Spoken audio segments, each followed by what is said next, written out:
तो क्या लगता है आपको इसी वजह से मोदी सरकार की योजनाओं नीतियों से ज़्यादा मोदी पर व्यक्तिगत हमले होते हैं, उनकी व्यक्तिगत आलोचना, निंदा, भर्त्सना ये जो होती है, निजी आक्षेप कि इन मुद्दों पर जवाब नहीं दे सकते? नहीं, ऐसा नहीं है। देखिए, मैं इसका अलग तरीके से एनालिसिस करता हूँ।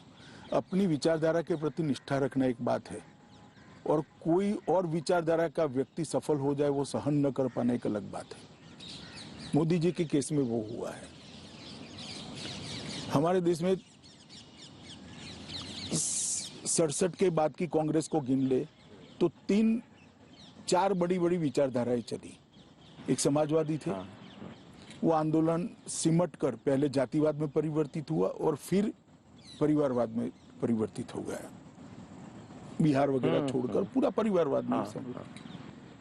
कांग्रेस का आंदोलन जो था, आंदोलन शब्द ठीक नहीं है, कांग्रेस पार्टी जो थी वो भी परिवारवाद में सिमट कर रहेगी। तो ये दोनों मिलाकर एक परिवारवाद हुआ, एक आइडियोलॉजी बन गई। जो मेरा है वो ही श्रेष्ठ है, मेरा परिवार ही श्रेष्ठ है। दूसरा, दक्षिणपंथी माने जाने वाले हम, मगर हम एकात्म मानववाद में मानने वाले लोग हैं। अंत्योदय हमारा मूल प्रेरणा स्रोत है हमारी नीतियों का। और तीसरा, वामपंथी विचारधारा। ये 3 विचारधारा के बीच में रहा और तीनों को पर्याप्त मौका मिला है। इस देश की जनता ने कांग्रेस से तो सबको मौका दिया, कांग्रेस को तो खैर कितना बड़ा दिया, वामपंथियों को भी 3 राज्यों में लंबे लंबे समय तक मौका मिला, समाजवादियों को भी बड़ा मौका मिला। मगर जहां जहां एनडीए की सरकार हुई वहां अच्छा हुआ, जहां भाजपा की सरकार हुई वहां अच्छा हुआ। और फिर नरेंद्र मोदी जी ने आकर इसको एक अलग डायमेंशन से बदला। अब मेरा कमिटमेंट मेरी विचारधारा के लिए हो राजनीति के अंदर बहुत अच्छा है, क्योंकि राजनीति के अंदर व्यक्ति ने विचारधारा के आधार पर ही काम करना चाहिए लोकतंत्र में। परंतु मेरे अलावे और कोई विचारधारा या तो कोई और विचारधारा रखने वाला नेता सफल होता है, इसको मैं सहन न कर पाऊं, ये अच्छा नहीं। कुछ परिवार तो आज भी मानते कि हमारे परिवार के अलावा कोई कैसे देश का प्रधानमंत्री बन सकता है। तो फिर वहां विचारधारा का सवाल कहां से आया? तो नहीं, वो परिवारवादी विचारधारा है, वो एक आइडियोलॉजी बन चुकी है। देखिए, चाणक्य ने एक सूत्र दिया था कि ज्येष्ठ होता है वो श्रेष्ठ नहीं होता है, श्रेष्ठ होता है वो ज्येष्ठ होता है।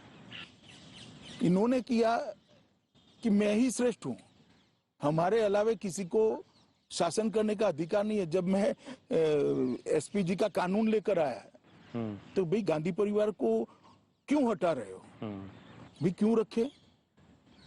मेरा सवाल अलग है। ये कानून कोई गांधी परिवार के लिए नहीं है, देश के प्रधानमंत्री के लिए। आप बनो प्रधानमंत्री, चुनकर आओ, ऑटोमेटिकली आपको सुविधा मिलेगी। नहीं बनोगे तो छोड़ देंगे। कल को मेरी सरकार नहीं है तो मुझे भी आम आदमी की तरह जीना चाहिए। और हम रहे सालों तक ऑपोजिशन में, हमने कभी ये सवाल नहीं उठाए।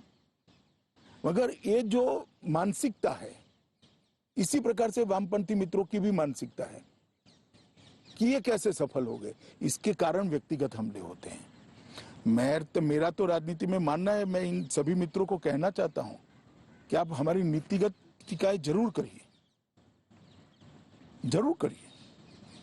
हमारी सरकार में करप्शन है तो उसको उजागर करिए, हमारी कोई फेलियर हो तो जनता के सामने लेकर जाइए। मगर ऐसा लिख देना कि मोदी जी नहीं रहते हैं तो ये प्रधानमंत्री बन जाएगा, इस प्रकार की बातें करना मैं नहीं मानता। इस प्रकार की गतिविधियों से राजनीति का स्तर बहुत नीचे ले जा रहे हैं।